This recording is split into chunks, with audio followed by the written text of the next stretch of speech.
Welcome. Thanks for joining me.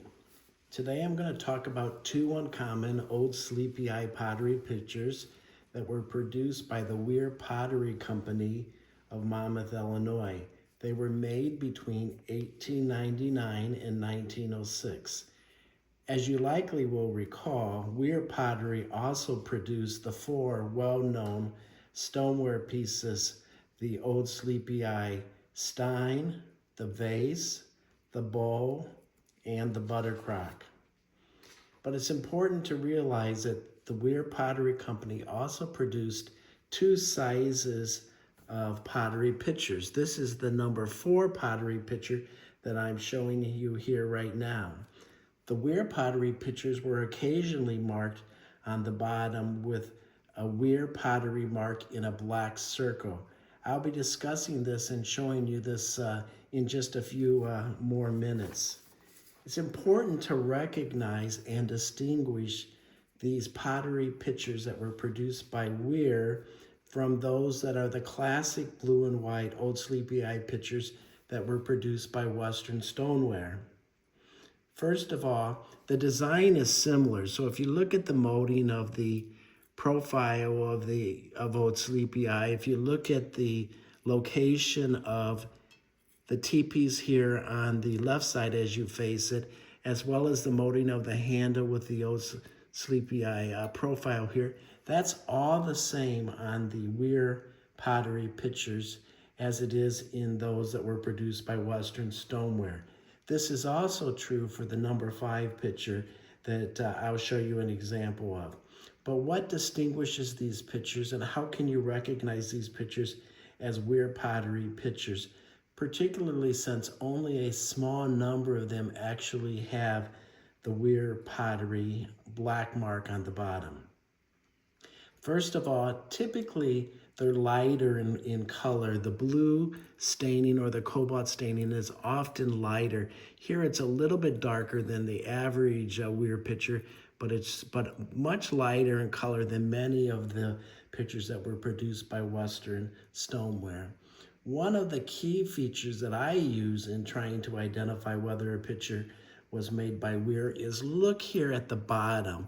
At the very bottom of the number 4 and the number 5 pitchers, you'll see this area of white, which is an area that's glazed over but unstained blue in color. So as we go all the way around the pitcher, you can see that this is a very easily identifiable feature of this pitcher. Now it varies. Some of them will show some staining down here, but often there will be areas around the pitcher in which this unblue color or the white color around the base of the picture will be easily identified. That is a very important key feature to keep in mind.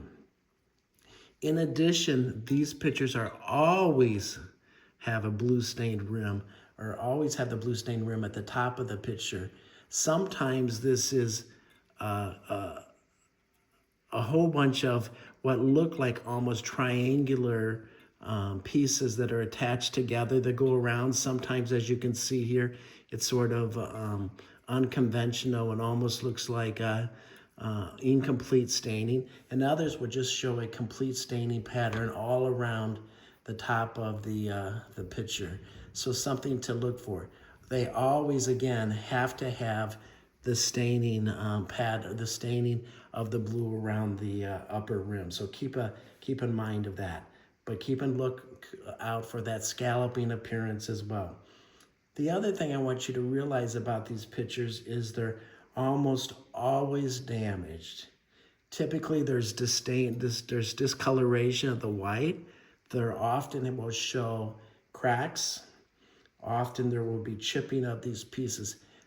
It's very common. Clearly these pieces were used to a great extent, and clearly the pottery was such that cracking and staining was very, very common. Finding one of these in mint condition is incredibly difficult to do. That does not distract from the fact that they're very, very important and very uncommon pieces that are nice to add to your collection. Let me show you another example of a number 4 Weir pitcher, just to look at differences that that you may want to distinguish. So again, the light blue color, as you can see, again, the blue rim. As you'll see in this one, the white around the base that I described as being so important is not easily seen here, but as you go around to the back side of the picture, you can see where it's easily identified. Again, you can see a chip here in this piece, common for these pictures. So don't be dissuaded by the fact that you can't find one of these pictures that is mint in color. As I've talked about, very rarely these pictures are marked on the bottom. I'm going to turn this one over so that you can see the bottom here. And basically it says Weir Pottery Company inside of a black circle. If you can find a piece that is marked, it really does add to the value and certainly is quite desirable when you're collecting the Weir pottery pieces. In my experience, you'll see this marking about 20% of the time on the number 4 pictures, and you'll see it only about 5% of the time or so on the number 5 pictures. I've only seen one number 5 picture that is marked on the bottom with this Weir pottery marking the greater than 40 years of collecting Old Sleepy Eye pottery. So it is quite rare. For a long time, I began to wonder if there were ever any that were marked, but I will show you a number 5 picture here in a second that is marked on the bottom, so keep that in mind. The other thing to realize is that often this rim around the bottom in which the picture sits on is either unglazed or very lightly glazed, and you can get a sense of the stoneware configuration as you look at the bottom. That's also an important feature to be looking at when you're trying to identify these pictures. So let me show you a number 5 Weir picture, and again, very rarely these are marked. So this is a number 5. Again, cracks, as you can see here, and damage, which are so common in these pictures. Again, note that blue or the unstained white rim around the base of the picture. Again, as this being a number 5, the Indian profile is lifted up, or as some people would refer to it as floating. But the rest of the motif is very similar to that we see in the classic blue and white pictures that were produced by Monmouth and Western Stoneware. Again, you have the crouching Indian over the fire with the smoke coming up, the 3 teepees here to the right of the crouching Indian, and then the 3 trees there to the left. Again, let me show you the marking on this one. Faint to see.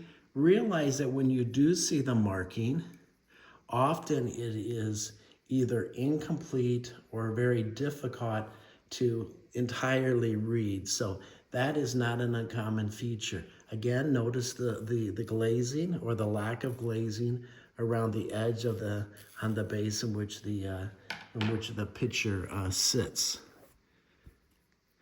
Again, the light blue color is a distinguishing feature of these Weir pictures, so keep that in mind when you're trying to identify them.